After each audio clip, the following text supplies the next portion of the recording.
Welcome back to No Sticks, No Bricks. If you are an RV newbie or maybe just need a refresher, this is the video for you. Now, this week's video is all about the very basic things that you need to start RVing. Jen and I, we've been camping together for over 25 years. We've had 7 different RVs. We've lived in this one for 3.5 years. We got a pretty good pulse of what you need for basic RV essentials. So we're gonna go over that right after this.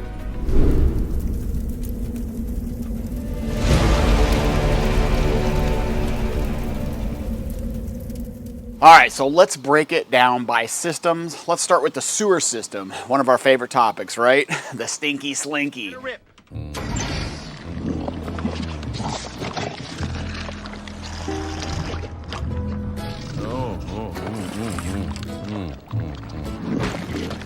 it off! The first thing you're definitely gonna need is a sewer hose for your RV. You can pick these up almost anywhere, Walmart, Home Depot, Lowe's, Camping World, they all got them. We like the ones that have the 90-degree elbow attached to the end because they'll actually screw into the sewer pipe. For most RV parks, we have ran into a few RV parks where you just kind of set it in the hole and then maybe put like a rock or something on top of it because it doesn't have threads. But for the most part, it's gonna thread in there. If you get the sewer hose that doesn't have the 90-degree elbow on it, hold on, let me put on my trusty gloves here. Then you're gonna wanna get one of these. This will actually just attach to a normal RV sewer hose like that.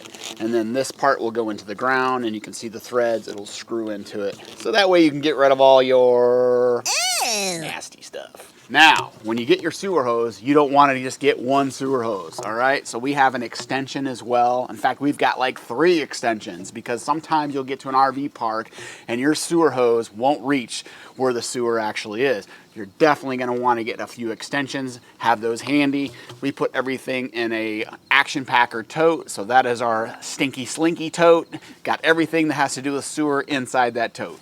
All right, so you also want to make sure that you get some kind of, I don't even know what you call these things, poop hose risers, a rack, or whatever it is that the hose will sit on to prevent it from being on the ground, because a lot of RV parks require that hose to be above ground so it's not leaving dead grass, leaking all over the ground, whatever the case may be. So make sure you get one of those as well. So speaking of stinkiness, with your black tank, you're gonna wanna get some black tank treatment so that you don't have that smell in the RV all the time. So there's lots of products out there. So some of our favorites are Happy Camper, and you just put a scoop in there, you fill the toilet bowl and you flush it. I do too. There's directions on how big your tank size is, how much water, but this helps. So the minute you get to your new RV site, go ahead and put that in there. The other products that we like to use are unique. So these are just like a tab. You dump in your toilet bowl and then you just fill it with water again and you flush it down the toilet. Or there's also liquid, which you just measure out and you do the same thing. So it all depends on what you want. Now there's also other things out there that people use. Calgon, Dawn dish soap, Pine Sol. So you just have to find what works best for you to prevent the smell. And if you have any suggestions on what you use, go ahead and drop them in the comments. Controversial topic coming up, RV toilet paper. Tons of stuff out there. So if you are a newbie, the most important thing to have for your RV toilet paper is to make sure it is septic safe, because that stuff dissolves with water. You can get that Scott toilet paper, the 1-ply, if you want, or you can just find any brand that is septic safe that you can use as long as you're using plenty of water. So we don't use the RV safe toilet paper that's always, recommended that you find in the camping sections, because it's twice as expensive and you only get like 6 rolls. So we use septic safe toilet paper because every house we've ever owned had a septic system, so we're well aware of how that process works. All right, so that's it for the septic system. Very basic stuff. Let's move on to the water system. Obviously, the first thing you're gonna need is a garden hose. Now, I like the 0G garden hoses. These are much easier to roll up. You can get them nice and tight. They don't really kink that much. As you can see, ours is all faded and worn. I mean, we've had this for 3.5 years and it's still holding strong. So I like the 0Gs. You're also gonna wanna get a pressure regulator. This is gonna prevent water pressure from RV parks blowing out your lines in your RV if it's too high. We usually set ours between 60 and 70. Most RV parks though don't have pressure that high. The one we're at right now happens to, so we're gonna take advantage of it and get those nice showers. Now, much like the sewer hose, you're not going to want to just get one garden hose. You're going to want to have at least one spare, not only in case your primary one fails, but also if you need an extension, because we have been in RV parks before where the water hose will not reach the spigot because it's just too far away, and we have had to use our extension. So make sure you get at least 2 water hoses. And campground water is usually not all that great, so you're going to want to get some kind of filtration system for your RV. These are really simple. They're made by Camco. You just screw them onto the spigot and attach your regulator to the other side, and then your hose. This will at least filter out some of the nasty stuff coming out of the water in the RV parks. All right, moving along, we are going to talk about the power system next. Now remember, these are just basic items that you need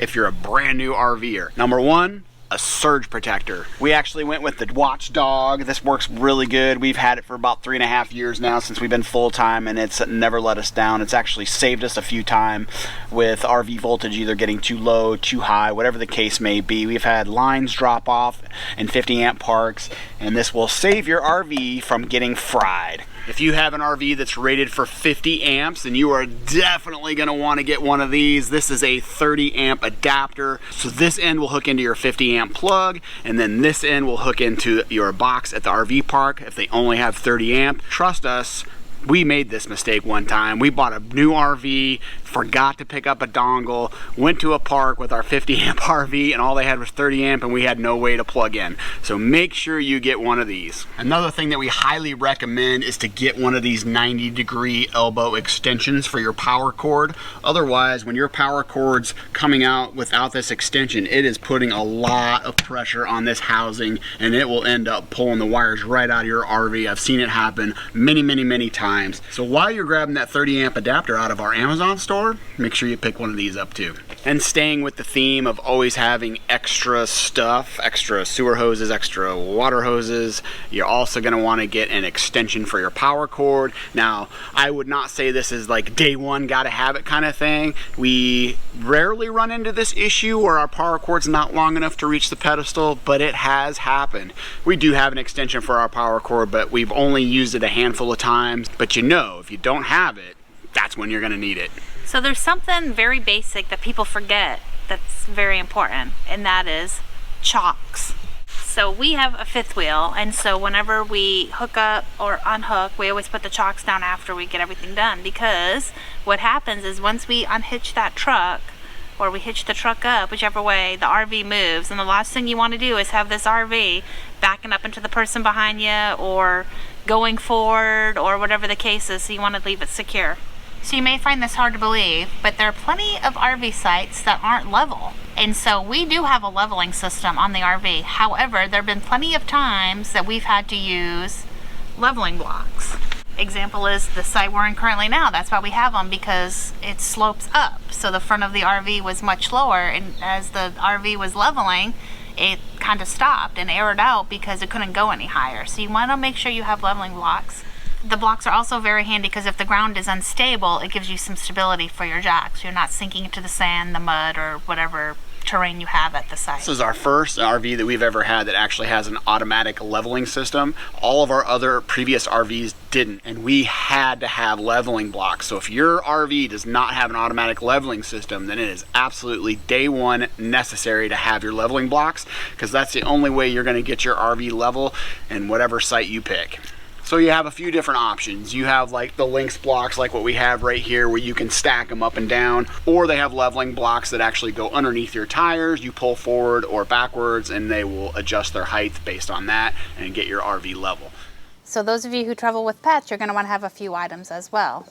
A tie out for your dog if they're one to tie out, or there's those little fences that you can have for your pet. So if they're outside, they're secure in their site still. And one thing that we've run into is dog poop bags, because every RV park that you go to, you have to pick up your dog waste. And some of those parks have the little stands, but they don't always refill the bags. So you always want to make sure that you have your dog poop bags on hand. We have them in our pockets, on the dog leashes, everywhere they could possibly have them, because you got to pick up the dog poop. And we have 3 dogs, so there's lots of poo that we're picking up. Another thing to have that's not necessarily a necessity, but it's very nice to have if you want to keep the inside of your RV clean, are these outdoor rugs. So you're not tracking in dirt, mud, sand, grass, whatever. Again, the terrain is in your area. You're not just dragging it in and out of your RV every time you go in and out. The last item, but the most important item, which is going to be life-saving, is going to be a weather radio. Because we travel all over the U.S., been prone to tornadoes, we've been through hurricanes, windstorms, everything. And the only way you're going to get that notification is if you got that weather radio. And the reason that's important is because there's a lot of places you may not have cell phone reception to get those notifications. We've traveled all over where we have no cell phone, no over the antenna TV, no radio stations, but you can get that weather radio turned into your area, and then you'll be allowed to get those notifications.